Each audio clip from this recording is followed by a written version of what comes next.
शेतकऱ्यांची कर्जमाफी करण्याचा आमचा संकल्प आहे, पण शेतकऱ्यांची कर्जमाफी आम्ही करतो आहोत. कर्जमाफी लाभार्थ्यांच्या यादीत ना हुडकायचं कसं, जाणून घ्या एका क्लिकवर. शेतकऱ्यांसाठी महत्त्वाची अपडेट. पुढील आठवड्यात कर्जमाफी योजनेतील लाभार्थी शेतकऱ्यांच्या खात्यात रक्कम जमा होण्यास सुरुवात होईल. पण तुमचे नाव लाभार्थ्यांच्या यादीत आहे की नाही हे तपासणार कसे, जाणून घ्या एका क्लिकवर. गेल्या 12 वर्षातील तिसरी कर्जमाफी शेतकऱ्यांना मिळणार आहे. 2014 मध्ये फडणवीस सरकारने कर्जमाफी दिली. त्यानंतर उद्धव ठाकरे यांच्या महाविकास आघाडीने 2019 मध्ये कर्जमुक्ती योजना राबवली. तर आता फडणवीस सरकारने पुण्यश्लोक अहिल्यादेवी होळकर शेतकरी कर्जमुक्ती योजना 2026 जाहीर केली आहे. या योजनेचा मुहूर्त हुकला आहे. 5 जुलै नंतर योजना राबवण्यात येणार आहे. तर प्रत्यक्ष लाभ मिळण्यास जुलैचा दुसरा आठवडा उजाडण्याची शक्यता आहे. या योजनेच्या लाभार्थी यादीत तुमचे नाव आहे की नाही हे तपासणार कसे? सरकारने कर्जमाफी योजनेची प्रक्रिया सुरू केलेली आहे. ही प्रक्रिया जवळपास पूर्ण होत आली आहे.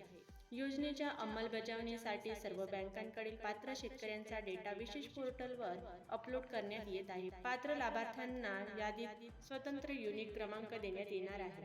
ग्रामपंचायत, तलाठी कार्यालय तसेच ऑनलाईन पोर्टलवर यादी प्रसिद्ध करण्यात येईल. या योजनेसाठी पात्र ठरलेल्या लाभार्थी शेतकऱ्यांच्या याद्या ग्रामपंचायत, तलाठी, बँका, विविध सहकारी विकास संस्था, कार्यकारी संस्था, आपले सहकार सेवा केंद्र आणि ऑनलाईन पोर्टलवर पाहता येतील. या ठिकाणी या याद्या प्रसिद्ध करण्यात येणार आहे. शेतकऱ्यांना त्यांच्या नावाची पडताळणी करता येईल. पात्र शेतकऱ्यांना त्यांच्या नोंदणीकृत मोबाईल क्रमांकावरही मेसेज येईल. जर तुमचे नाव यादीत नसेल अथवा काही तांत्रिक अडचण असेल तर शेतकऱ्यांसाठी जिल्हा स्तरावर स्वतंत्र यंत्रणाही मदत करेल.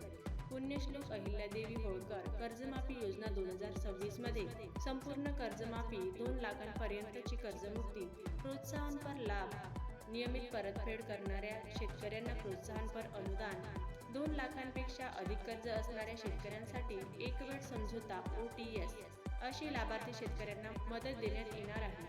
या योजनेत 56 लाख शेतकऱ्यांना 36,500 कोटी रुपयांची कर्जमाफी देण्यात येणार आहे. राज्यातील जिल्हा मध्यवर्ती सहकारी बँका, राष्ट्रीयकृत बँका आणि प्राथमिक कृषी पतपुरवठा संस्थांच्या माध्यमातून ही योजना राबवली जाईल. महाआयटीच्या माध्यमातून पूर्णपणे डिजिटल स्वरूपात ही योजना राबवण्यात येणार आहे. कर्जमाफीसाठी अर्ज करण्याची कुठलीही गरज नाही. कर्जमाफीचा लाभ घेण्यासाठी राज्यातील शेतकऱ्यांना कोणताही अर्ज करण्याची गरज नाही. आधार क्रमांक पडताळणी प्रक्रिया पूर्ण करावी लागेल. सहकारी बँका, व्यापारी बँकांना शेतकऱ्यांचे आधार क्रमांक अपडेट करण्याची सूचना सहकार आयुक्त आणि निबंधकांनी दिल्या आहेत. शेतकऱ्यांनाही त्यांचे आधार प्रमाणीकरण करावे लागणार आहे.